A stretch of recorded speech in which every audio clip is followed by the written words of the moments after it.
रूत की पुस्तक उसका 2 अध्याय उसकी 1 आयत से मैं पढ़ूंगा। आज कुछ ऐसी बात मैं आपसे करने वाला हूं, अगर आप फॉलो करें तो ये लंबी ब्लेसिंग होगी आपके लिए। उसका 1 आयत में लिखा, नयोमी के पति एलीमेलेक के कुल में उसका एक बड़ा धनी कुटुंबी था जिसका नाम बोअज था। मोआबी रूत ने नायोमी से कहा, मुझे किसी खेत में जाने दे कि जो मुझ पे अनुग्रह की दृष्टि करे, उसके पीछे पीछे मैं सीला बीनती जाऊं। उसने कहा, चली जा बेटी। इसलिए वह जाकर एक खेत में लवने वालों के पीछे बीनने लगी, और जिस खेत में वह संयोग से गई थी वह एलीमेलेक के कुटुंबी बोअज का था। और बोअज बैतलहम से आकर लवने वालों से कहने लगा, यहोवा तुम्हारे संग रहे। और वे उससे बोले, यहोवा तुझे आशीष दे।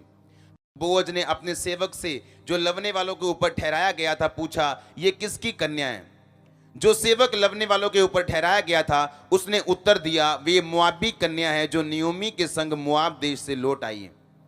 उसने कहा था, मुझे लवने वालों के पीछे पीछे पूलों के बीच बीनने और बालें बटोरने दे। तो वह आई और भोर तक अब तक वही है, केवल थोड़ी देर तक वो घर में रही थी।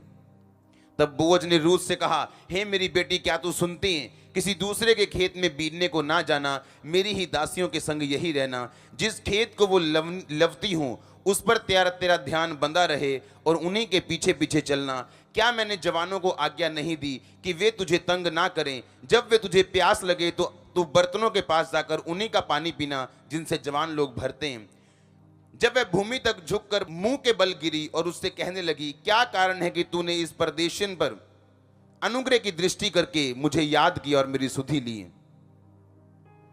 बोअज ने कहा, जो कुछ तूने अपनी पति की मृत्यु के बाद अपनी सास से किया है, और तू किस प्रकार अपने माता पिता और जन्मभूमि को छोड़कर ऐसे लोगों में आई है जिनको ना तू पहले जानती थी, अब ये मुझे विस्तार के साथ बताया गया है।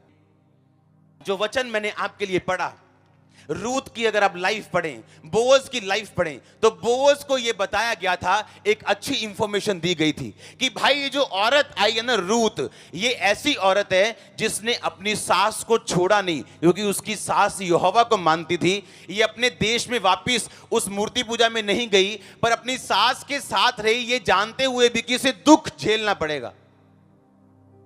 आप जानते हैं बोअज की लाइफ में सब कुछ था पर वाइफ नहीं थी।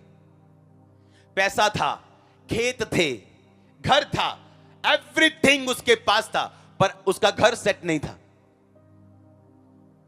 और बाइबल कहती है जब वो रूत से मिला तो उसने रूत को, अमीर इंसान था वो, रूत पर गंदी निगाह रख सकता था, उसका फायदा उठा सकता था। जैसे आज लोग फायदा उठाते दूसरे की मजबूरी का, फायदा उठाते मिलने वाले मौके का, कि पाप छोड़ना नहीं, अगर मौका मिल गया, कोई हमें देख नहीं रहा, चलो शुरू करें। नो,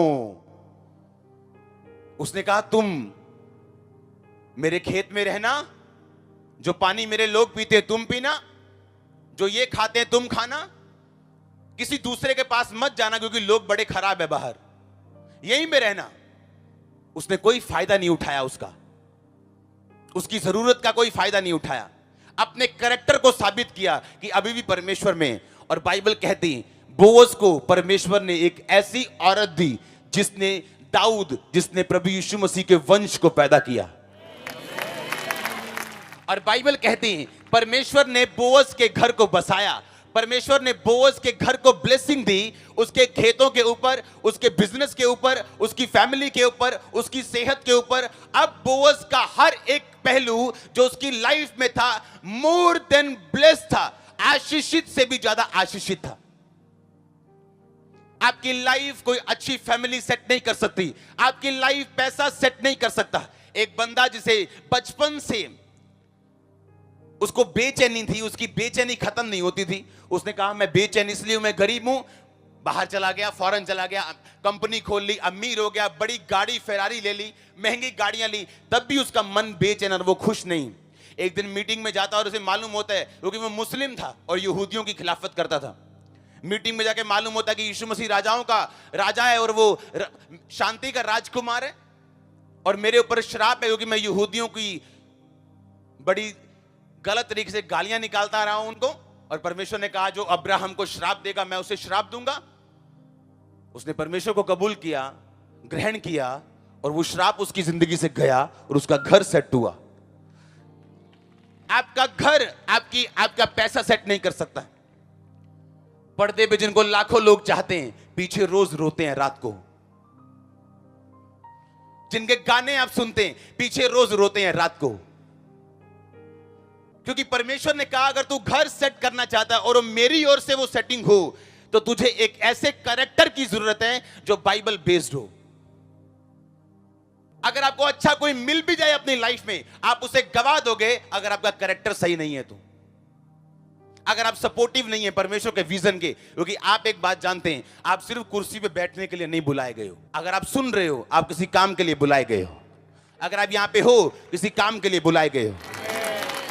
वो काम आपके पड़ोसी को बचाना हो सकता है, आपके कुलीग को बचाना हो सकता है, आपके साथी को बचाना हो सकता है, आपके परिवार को बचाना हो सकता है, उद्धार के सुसमाचार को आगे लेके जाना हो सकता है। ये ऐसी एक ब्लेसिंग है जिसे परमेश्वर दिल से अपने खास क्रिश्चियन लोगों को देना चाहता है।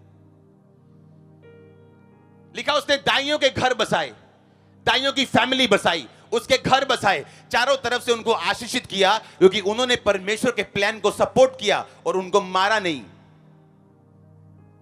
ये एक बिग ब्लेसिंग है, बिग ब्लेसिंग, बिलीव मी। ये बड़ी तगड़ी ब्लेसिंग है अगर आपको मिल जाए तो। इसमें आपका फाइनेंस भी है, इसमें आपकी मिनिस्ट्री भी है, आपकी कॉलिंग भी है, आपका परिवार भी है, आपकी सेहत भी है। आपके घर बसाने का मतलब आप चारों दिशाओं से आशीषित होंगे, अपने दुखों को भूल जाएंगे जिस तरह बहता पानी हो। लेकिन अगर आप ध्यान रखें बाइबल में, तो ये एक दिन का काम नहीं था। अपने घर को बसाना, जब हीरा भी निकलता है जमीन से तो पत्थर की तरह होते हैं, और इंसान उसे मशीनों के साथ घिसता है, उसे पॉलिश करता है, उसे काटता है, और फिर वो आपकी रिंग में और एयरिंग में और सब जगह जाता है। परमेश्वर आपको एक लाइफ देते हैं और उसके बाद वचन देते हैं, उसके बाद आपको वो चमकाना है अपने कैरेक्टर से। जो लाइफ आप चाहते हैं सिर्फ आपके कैरेक्टर के द्वारा आपको मिल सकती है।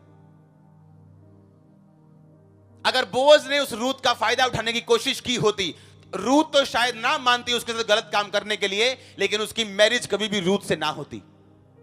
आज लोगों के घर सेट नहीं, कारण ये नहीं कि अच्छे लोग उनकी जिंदगी में नहीं आए, कारण ये है कि उन्होंने परमेश्वर की आवाज को पहचाना नहीं, और उस टाइम बहक गए जिस टाइम उन्हें परमेश्वर में सही तरह से चलना चाहिए था। मैं अनॉइंटिंग रिलीज करता हूं आपकी लाइफ में। आपके बच्चे इस कैरेक्टर को रिसीव करें, आपके माता पिता भी इस कैरेक्टर को रिसीव करें। सही तरीके के साथ चलने के लिए अनॉइंटिंग रिलीज करता हूं। मैंने कहा होली गोस्ट फायर के साथ